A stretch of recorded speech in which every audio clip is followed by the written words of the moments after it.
A ghost points out his murderers to a group of assassins. And then we take a look at the story of Sada Abe. Part-time prostitute, part-time restaurant employee, all-time one of Japan's most notorious criminals. Today on Dead Rabbit Radio.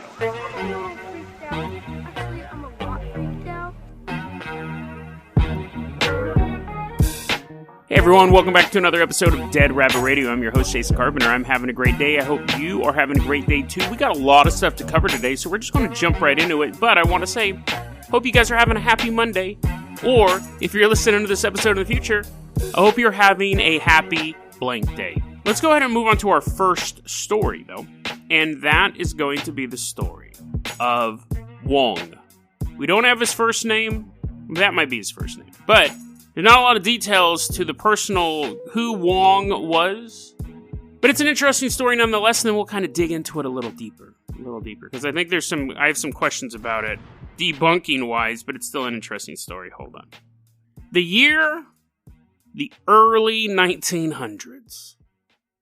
It's a little saloon town.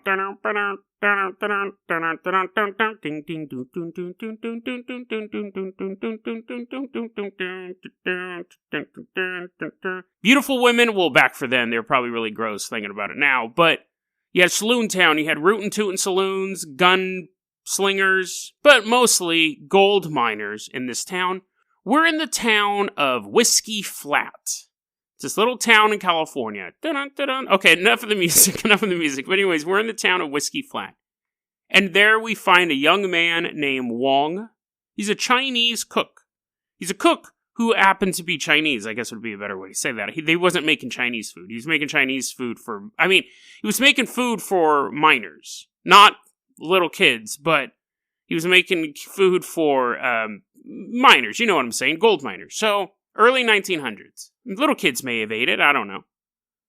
Well, one day he's making dinner, and a white woman comes in and starts making moves on him. And he's like, no, I'm good. I'm kind of busy right now, plus you're really, really drunk, so I'm going to kind of say no to this. And she's still kind of like coming on to him, and he's like, no, listen, no means no. And the white woman leaves. And she tells these 5 loggers nearby that Wong had raped her. Now, I gotta say this as an aside. It's been 20, 30 years since, I'm 42, so it's been a long time since I've been in school, and especially like high school, middle school. First question, do they still teach To Kill a Mockingbird in school? And 2, how do they teach that part of it? Because a huge part of that is the white woman making up the rape allegation. Like, how do they teach that today? But, it did happen. It did happen where a white woman would accuse an ethnic minority of rape, and then it would never had a good result. Never had a good result. So she points him out and says, that guy raped me. And these 5 loggers, they go. So the 5 men walk into the not Chinese restaurant. The 5 men walk into the kitchen and they grab the cook and they pull him out. They string him up and they hang him. They lynch him. And then they go into the kitchen and eat his food that he was making for them. Very, very cold-blooded. Very, very cold-blooded. Now, there was an investigation into the murder of Wong. It wasn't just like, he's just a Chinese cook. We don't got to worry about this guy. Like, people were, like, he was well-liked. People were like, wonder what happened to that guy. Like, when they found his body, he didn't go missing. But they couldn't find any proof that anyone did anything. Everyone was keeping their mouth shut. But a few months later, these 5 other Chinese men come to Whiskey Flat. They didn't look for work. They had a bunch of money in their pocket, kept to themselves. Everyone was thinking, that's weird. I mean, it's not like seeing Chinese people was weird, but they come here for work. And these guys are just kind of walking around the town, not doing anything. So one of the men that the woman had grabbed to help her with Wong, he goes missing. Never found him. Never found a body. And then another one of the men goes missing. A couple weeks later, another one of the men goes missing. One by one, eventually, all 5 of the loggers go missing. And when the last logger who was involved in Wong's murder disappeared, the 5 men left town. Now, the idea in town was that the 5 men were a member of the Dong. It was basically the Chinese mafia.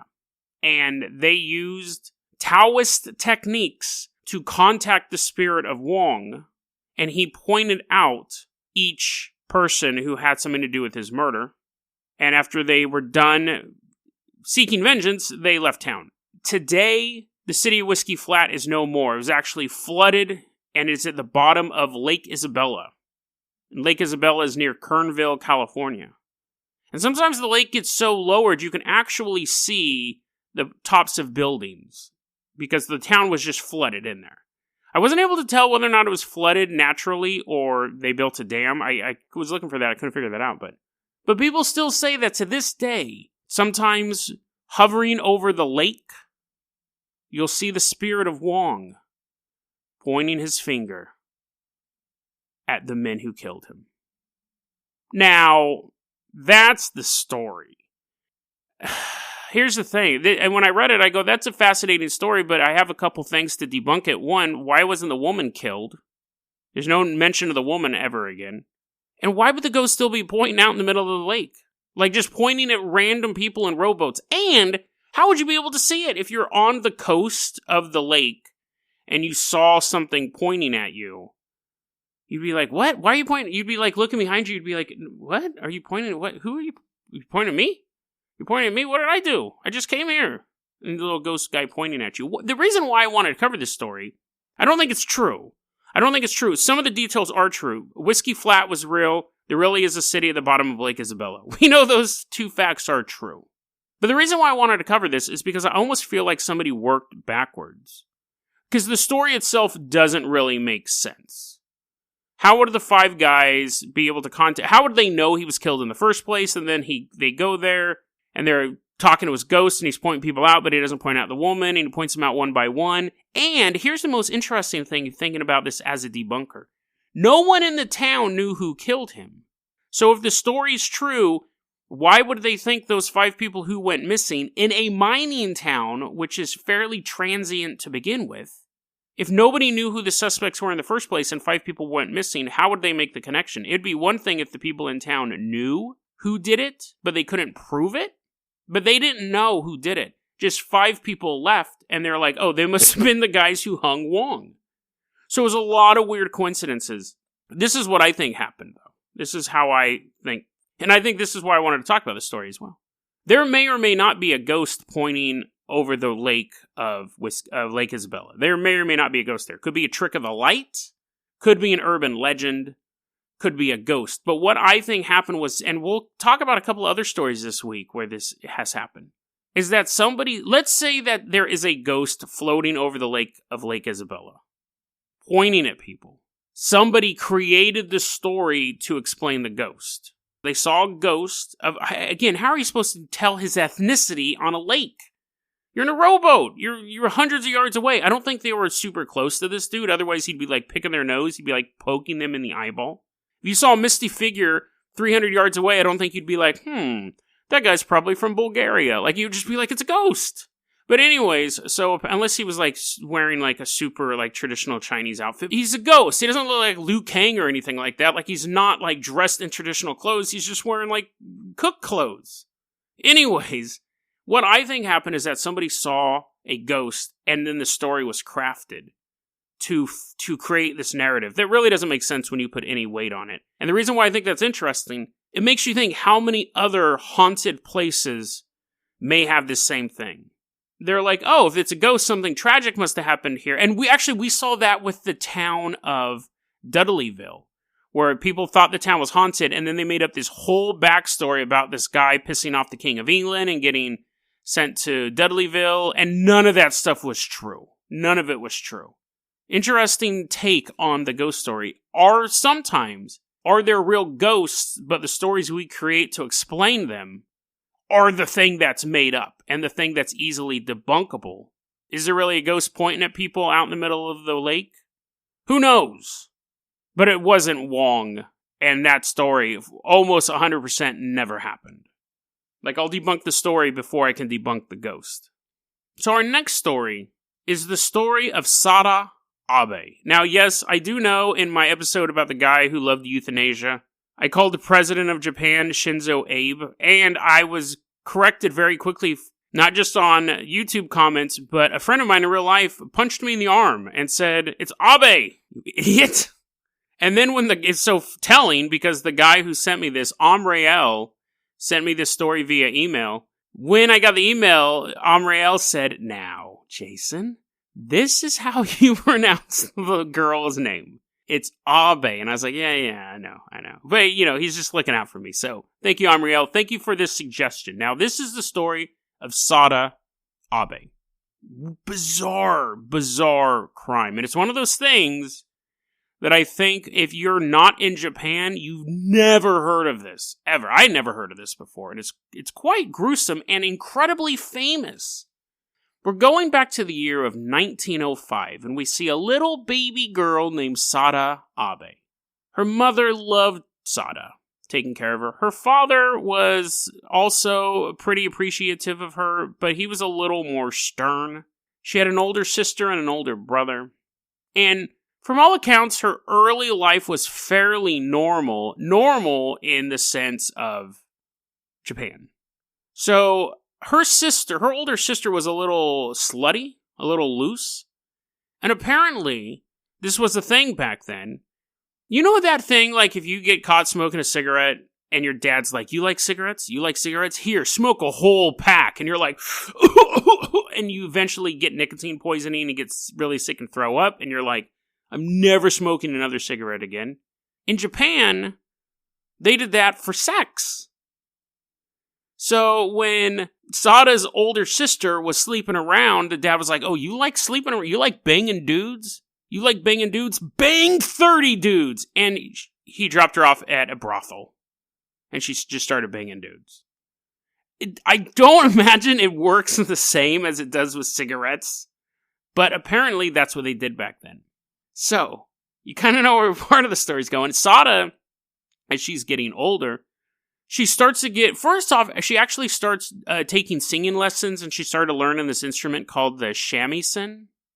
The shamisen? Which back then was more connected to the geisha culture, and geishas were still basically, had a foot in the prostitute culture. And they had legal brothels and unlicensed brothels and stuff like that. And geishas, you had high-level geishas who would just perform, and then you had lower-level geishas who were there to bang the people, bang the dudes you came to visit. So, but anyways, she starts singing. They didn't have any YouTube back then, so singing would really only lead to one thing. And she's learning this instrument, and she starts to become really rebellious. She starts hanging out with the wrong crowd. She starts skipping school. She starts wearing a lot of makeup. So all really early warning signs of someone who may have trouble in the future. At this point in time, she ends up getting raped by a friend. She's like in high school at this point, the equivalent of high school in Japan. And her parents are, defend her and are like, "Okay, we have your back." But then she starts to become even more uncontrollable and lashing out at them and not going to school and stuff like that. And sleeping around all the time. So at that point, the dad goes, "I worked with your sister," and he sent her to a brothel. You like banging dudes? Bang 50 dudes. So she's at the brothel. She ends up becoming a prostitute. Now we're jumping ahead to the 1930s. So at this point, she's around 25 years old. She ends up working at a licensed brothel. She steals money from them. She gets in trouble. She goes to an unlicensed brothel. She's not supposed to be working there. I think the place gets raided. She gets in trouble. She's kind of moving around. And in this time period, she actually went to a geisha house because she's like, "Oh, I can be a geisha because I have all these skills."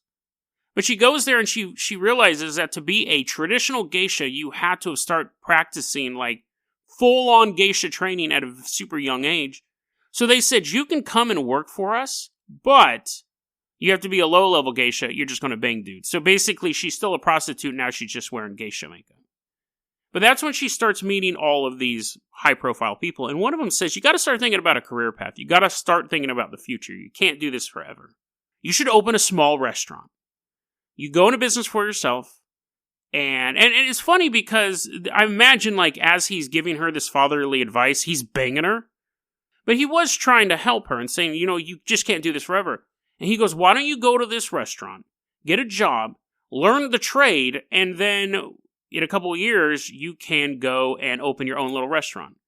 And she thought, that is a good idea. Because you're right, I can't do this forever. Now we're jumping to the year 1936. She does get a job at a restaurant. She's a server. And she meets Kichizo Ishida. Kichizo Ishida. He's the married owner of the restaurant. She's smitten by him. She has no problem sleeping with a married man. She was a prostitute. She'd done it all the time. And she starts to kind of try to seduce him. And it works very, very quickly. Very quickly. Young woman. He's like 42. He's totally into her. He's like, yeah, let's do this. And basically it's one of those things where, hey, let's go away for the weekend and have sex. And they did. But the weekend became 2 weeks. They just couldn't get out of bed. Now, she had always talked about how no one could really... She probably had nymphomania at a certain point because she was constantly talking about how she couldn't be sated. Like, she needed a man who could really satisfy her. She found one in this man. He could pleasure her like nobody else could. But after 2 weeks, he's like, I do have a restaurant to run, plus my wife, so I'll see you at work tomorrow. And he bounces, as she becomes insanely jealous. Super, super jealous. She pawns, this is one of the details that I thought was quite odd. She pawns some of her clothes off to buy a kitchen knife. First question, how expensive were kitchen knives in Imperial Japan? Second question, she works at a restaurant. Couldn't she have just gotten a kitchen knife there? But for whatever reason, it must be a jewel-encrusted, monogrammed kitchen knife. She pawns some of her clothes, gets this fancy-dancy kitchen knife. And the next time they meet up, she says, I'm gonna kill you. And she pulls a knife on him and puts it to him, and he laughs it off. He's like, whatever. And they bang each other. Now, I'm all down for crazy chicks. I think every guy loves a little bit of crazy in their chick. But there's a limit. Like, that's... and that is the limit. Pulling a weapon on me is the limit. If you pull a weapon on me and say you're going to kill me, then I'm done. I don't care how hot you are. But anyways, so they start making love again. And at one point, in between their lovemaking, I'm assuming, otherwise she has a death wish, she takes the knife and she puts it to the base of his penis. Now, I'm going to let you guys know, there are going to be several parts where you may want to cross your legs during the story. This isn't even close to one of them. She puts a knife to the base of his dick and says, I'm going to make sure you never take another woman as a lover. And he laughs it off. He's like, oh, Sada. Oh, you little scamp. They start banging again. Okay, dude, playing with fire. They're banging each other again, and she starts to choke him. Like, hands wrapped around his neck, cutting off blood, the carotid artery, all that stuff. And then she stops, and he's like, oh my god, that felt so good, do it again. So, okay. So, she does. They're having sex. She keeps choking him now. And he's like, oh, I love this so much. This is so good. So then he starts choking her. They do a little bit of choke play back and forth. But Sada should be pretty clear. Sada's already a little nuts. But she's also madly, madly in love with this person. And she seems to be into the bit of the rough stuff, too. So the reason why I'm saying that, because she starts escalating it. She takes her sash, her obi sash, which is the thing that you wrap around your waist. She wraps it around his neck. And they're still having sex at this point. Again, these two people just cannot stop banging each other. She starts choking him with the sash. To the point, and I didn't even know this was possible. I actually tried looking this up online to find out if this was physically possible. And at a certain point, I was like, I don't want to start seeing pictures of it. She chokes him so hard while they're having sex that when they're done and she releases the sash, his face is distorted in a look of pain. There's such a lack of oxygen to the face and the head that he's like, oh, like his jaw's all jacked up and his eyes droopy. Like he was basically about to die, that level of choking. And he's sitting there now in bed going, oh, and he can't move his face. It's paralyzed. He had this stuff called, this is a great name for a medicine, it's called Calmotin. Calmotin was basically like a muscle relaxer. I think you can still buy it over the counter in Japan, but definitely back then you could buy it. It's called Calmotin. You would take it, and he took 30 tablets of this muscle relaxer / pain reliever to soothe the pain that he was going through because his face is all jacked up. Oh. And obviously he's super drugged out. 30 pills of anything is going to mess you up. As he starts to just pass out from the drugs, he says, quote, "You'll put the cord around my neck and squeeze it again while I'm sleeping, won't you? If you start to strangle me, don't stop, because it is so painful afterward." Passes out. And what's so bizarre, as if none of that was weird, she said, and I saw this quoted multiple times, she said, "I figured he was joking. But he falls asleep, his face is still jacked up, it's still totally like, oh. It's 2 a.m. in the morning. Sada's still awake, laying next to him. She knows what's going to happen. He's going to wake up, put his clothes back on. He's going to look in the mirror. Oh, I look great.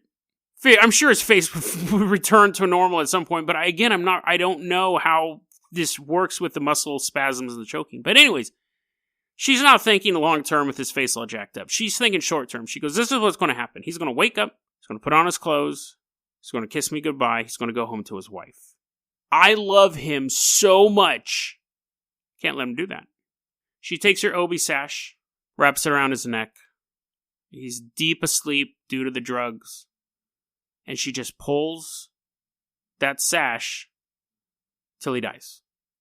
Then she grabs a knife, her famous kitchen knife, and she said this or later on. People asked her why she did this, and she goes, "Well, because I couldn't take the head or body with me. I wanted to take the part of him that brought back to me the most vivid memories." She takes her knife, cuts off his balls and his dick. Just like cutting bologna on a hot summer day. Just peels it off. She does a little graffiti in the room. She writes like her name and his name on his thigh in blood, and then like signs her name on the bed sheet with a knife. Like she carves her name in it with a knife. Her plan is this. She's going to take his dick and balls and go to this mountain and jump off. And they're basically killing each other together. That was her plan.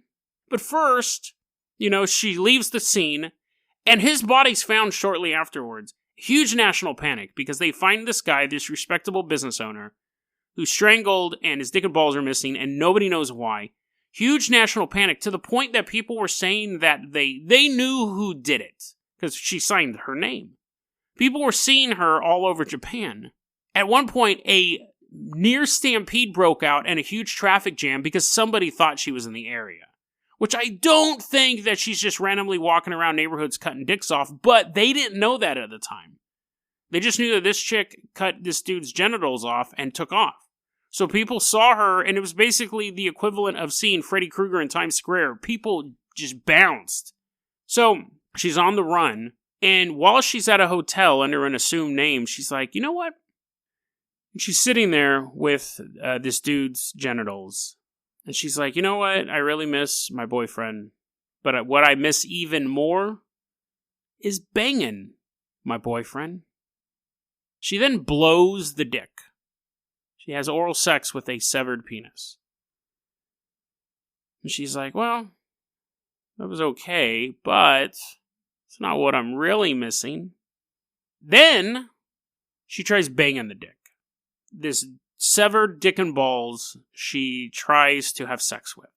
Doesn't work, obviously, because one of the key components of an erect penis is blood, and that's the one thing that's lacking from a severed penis. But she gave it the good old college try. Didn't work. Completely unsatisfied. Left wanting once again in her life. Even her greatest lover can't satisfy her now, or the one part that she loved the most. Or had the most vivid memories for, at least. Her plan then is to go up to the mountain, jump off this mountain holding his dick and balls, and die. It ends the last moment of her life with the only man that ever pleased her. But the cops catch her before that. The cops actually track her down to this hotel. They arrest her. And that's where we get all these confessions, because there's basically this huge interrogation that goes on, tons of information. Her interrogation transcripts were turned into books. The nation was fascinated by this story. In Japan, back then, it's still around now, but especially back then, they have a thing called ero-guro, which is like erotica grotesque.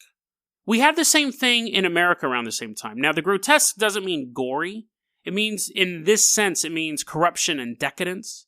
If you look at the old pulps in the 1920s, 1930s, 1940s, you would have women smoking cigarettes holding a machine guns. Very decadent, like you had this beautiful blonde bombshell who was corrupted by a criminal life.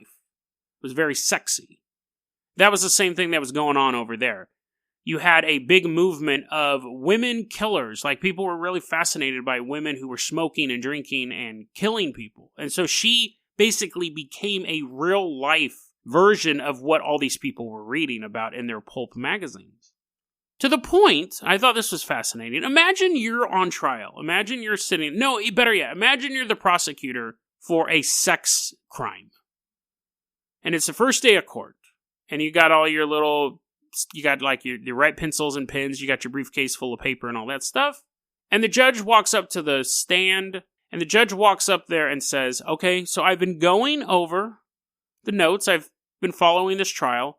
And I have to admit, I'm a little turned on. I got a boner reading about this trial. Imagine you're a prosecutor in that trial. That's what the Japanese judge did. On the first day of court, the Japanese judge said, hey, listen, guys, I gotta admit, I'm a little turned on by all this stuff. It gets me sexually excited, but I'll keep it serious. Let's get started. But it boggles my mind that he would ever admit that. But, and also, you gotta question, what part turned him on? All the sex or the dick and the balls? Being carried around town like it's some sort of Tamagotchi. The thing is that the trial, despite that odd beginning, the trial went normally. She was found guilty. She was only sentenced to 6 years. She served 5 and was released. She could never really integrate back into society. She was just way too famous. She changed her name. She met another man, but once that man's family found out who she was, they totally broke off ties with her, and she just kind of floated around society and stuff like that. What I think is fascinating about the story, other than everything else that I just said, like the necrophilia and the crime of passion and the broken childhood and all that stuff that's just fascinating about the human condition, is that depending on what time period you were in, she has become a different figure. At that time, she was considered an example of what happens when women get too powerful. This is what happens when women start sleeping around, and this is what happens when women get too uppity for their own good. As time went on, she became this counterculture, especially after the fall of Imperial Japan. She became this counterculture rebel who was sticking it to the man, literally. Like, she took the war to men. She's a feminist icon. She's a counterculture hero. And the truth actually is neither of those things. That's what I think is fascinating. There's been tons of thought pieces, both before the war and after the war, explaining why they think that she's either a hero or a warning sign for the way society was headed. But the thing that's important to note about those things is that is taking a normal person and elevating them to some sort of symbol. The fact of the matter is, she was just a normal person, and to me, that's 10 times more terrifying. It's 10 times more terrifying.